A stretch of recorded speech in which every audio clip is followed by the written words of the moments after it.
মাধ্যমিকে প্রথম হওয়া চন্দ্রচূড়কে মনে আছে? কেমন হলো তার উচ্চ মাধ্যমিকের রেজাল্ট? কৌতূহল তোমাকে শেখাবে, মেধা সব নয়। হ্যাঁ, তারই জীবন দর্শন অবাক করেছিল নেটিজেনদের।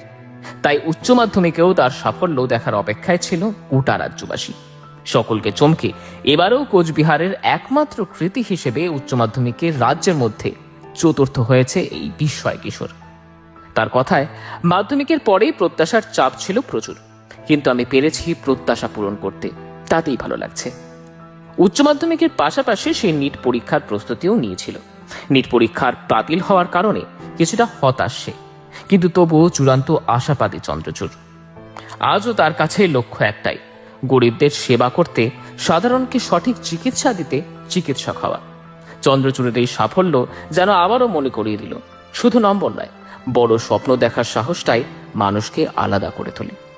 কৌতূহল, পরিশ্রম আর একাগ্রতাই তাকে আজ পৌঁছে দিয়েছে এই সাফল্যের শিখরে। আর তাই হাজারো ছাত্রছাত্রীর কাছে আজ সে শুধুই একজন মেধাবী নয়, অনুপ্রেরণাও বটে।